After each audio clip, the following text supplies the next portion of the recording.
वो सभी यहाँ पेश हो गए फिजिकली और पेश होके ये 3 सेट दिए गए। 1 सेट कंप्लीट है, 2 सेट इनकम्प्लीट हैं और उसमें पेन ड्राइव पे देने के लिए कहा है, लेकिन ये लोग ना उतने शिक्षित हैं, ना पेन ड्राइव यूज करते हैं, ना योग्यता है, इसीलिए उनकी तरफ से एप्लीकेशन दी गई हमें हार्ड कॉपी दी जाए।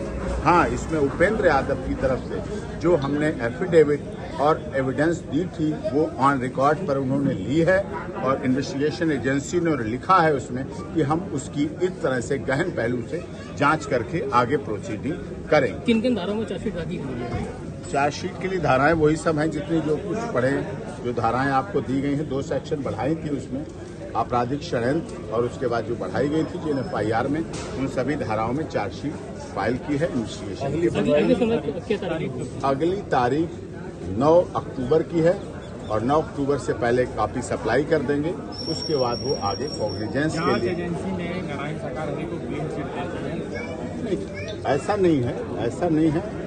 ये देखिए, क्लीन चिट का विषय नहीं है।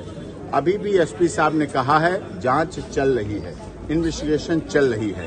इन्वेस्टिगेशन 11 लोगों के पहलू पर दी है, क्योंकि 11 लोगों का समय इन्वेस्टिगेशन के आधार पर 3 महीने का टाइम है, उसमें दे दी गई है। अब हम इसको आगे पढ़ेंगे भी, देखेंगे क्या क्या है, क्योंकि 3200 पेज हैं, बल्कि चार्जशीट है। घटना दुखद थी, इसमें वो सवाल भी पूछे गए हैं कि जहरीला स्प्रे वाली बात भी इन्वेस्टिगेशन एजेंसी ने अपनी जांच की उस कार्रवाई में लिखी है, उनसे सवाल पूछे गए हैं और जैसे जैसे आगे जो प्रोसीडिंग होगी वो निश्चित तौर पर हमें अभी भी जांच एजेंसी पर भरोसा है।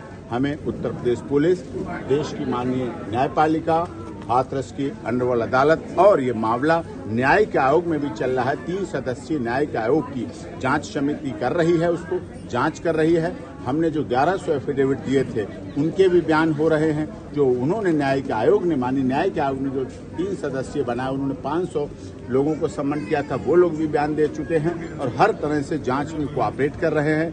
इन्वेस्टिगेशन में भाग लिया है सभी ने और कोई भी इस तरह की सर्कमस्टेंसेस, जैसा कहा गया आप लोगों के माध्यम से, अवैध संपत्ति और ये चीज धन उगाही की गई किसी राजनीतिक पार्टी से, ऐसा अभी तक प्रथम दृष्टया इस चार्जशीट में ऐसा कुछ मिला नहीं है, ना ही उनका कोई किसी तरह का रोल है।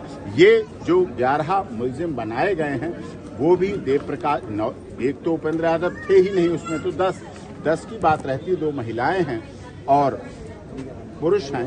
ये व्यवस्थाओं में थे, चाहे वो पार्किंग की व्यवस्था हो, जल की व्यवस्था हो और व्यवस्थाएं, उन सब व्यवस्थाओं में थे और उन्होंने अपना व्यवस्थाओं का अंजाम दिया है।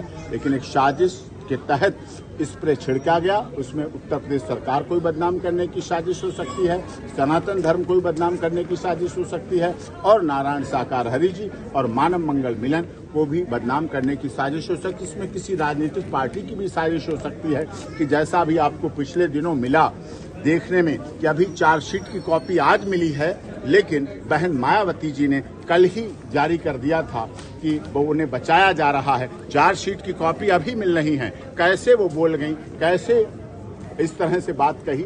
शायद उनकी ईर्ष्या है, जलन है, उनके अंदर का ऐसा भाव है। हम उनका आदर करते थे, 4 बार की उत्तर प्रदेश की माननीय मुख्यमंत्री रही, लेकिन उनके अंदर ऐसी भावना रही होगी कि कैसे एक दलित, शोषित, वंचित, पीड़ित, मजदूर, मजलूम समाज का व्यक्ति उठ करके ऊपर आ गया और धर्म की बात करने लगा, मानव धर्म की बात करने लगा, सत्य की बात करने लगा और कैसे सिस्टम चल पड़ा। रुपया ना तो चढ़ावा है, ना चंदा है, ना दान पात्र है, ना कोई जाति पात है, ना कोई ऊंच नीच है, केवल मानव धर्म सत्य था, सत्य है और रहेगा। इस बात के कागज यहाँ भी लगाए। चार्जशीट में राजनीतिक साजिश की जिक्र किया गया कि राजनीतिक साजिश थी चार्जशीट में? नहीं, ये साजिश षड्यंत्र का जो है, षड्यंत्र की बात की गई है और षड्यंत्र के एंगल पर जो SIT ने अपने 16 बिंदु बनाए थे कि इसमें जांच की जाएगी, उन 16 बिंदुओं पर उनका जिक्र भी किया गया है। अब 16 बिंदुओं पर उस पर भी जांच हो रही है और उस पर भी कार्रवाई हो रही है।